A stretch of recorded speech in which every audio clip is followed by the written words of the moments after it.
Hi, and welcome back to the fourth part of this series where we're making a super simple zombie video game.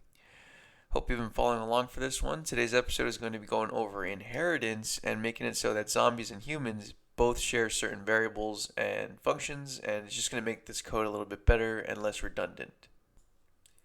By the way, if you want to play a demo of what we're creating today, check out the link in the description. I recently uploaded a previous zombie game I made, and you can check it out if you want to see what we're building. Anyways, let's get into it. Today's episode is going to be more programming heavy, but nothing too complicated. Just going to be shifting around code, to reduce that redundancy that we were talking about. But before we start, I did want you to think about the similarities and differences between a zombie and a human, at least like in terms of a video game. And so when we think about zombies and humans, they both have health and they both can die, but zombies move using AI and users move with joystick input, okay? And what we're going to do is we're going to translate these differences into code. And that's what we're going to be getting into right now. Right click in the empty space in the project tab, click create and find C# script and call this script human. We're going to create a script called human so that we can hold those differences that we were talking about. Go ahead and open up these scripts by double clicking them in the project tab. Open up all three, human, zombie, and player. We're going to be taking a look at all of them. Before we get into the code though, let's clarify that the player class will be more general now. It will be used for both humans and zombies, but will only focus on health changes since that's the similarity between the two. That being said, we're going to move all the input references from the player class over to the human class. This includes the input system reference at the top, the input initialization section, the reference to the camera transform, the vector3 we use to apply forces, and the vector2 that holds our joystick reference.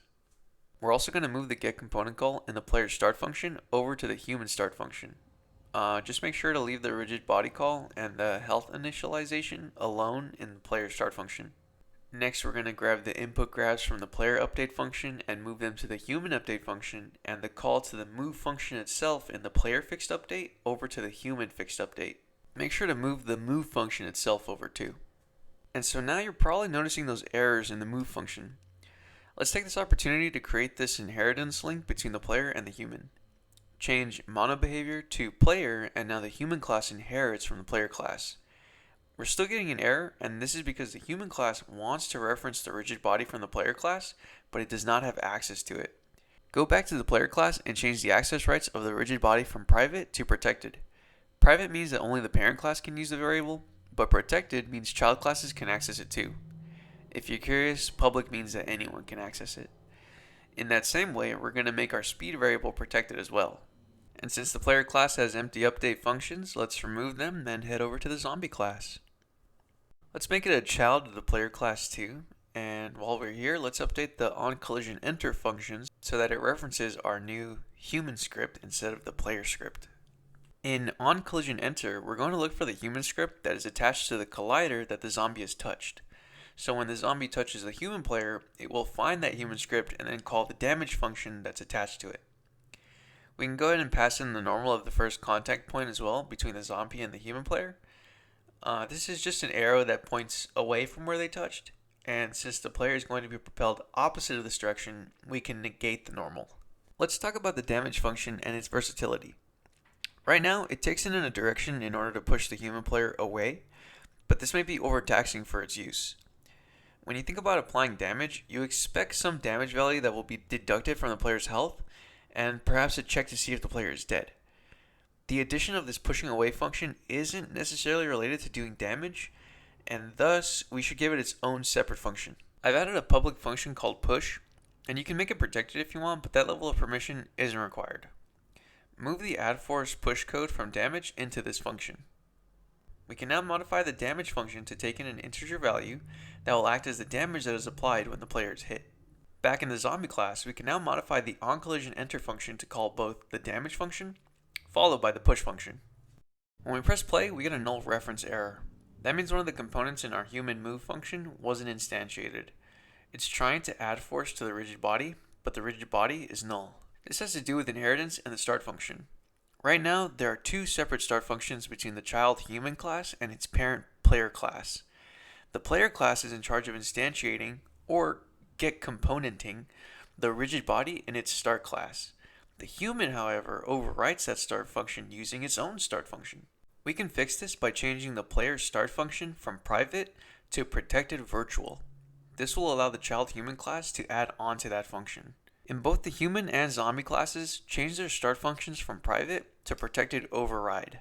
This communicates to the engine that this function is in addition to its parent function.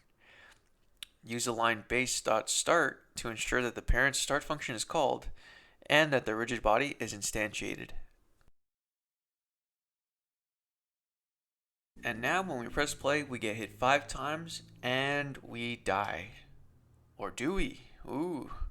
Now, let's add our final piece of this puzzle and create our death function. In the damage function, add some curly brackets to the health check because we're going to need the extra lines. Add in a placeholder for a die function and let's create it below. Let's answer the question. What happens when we die?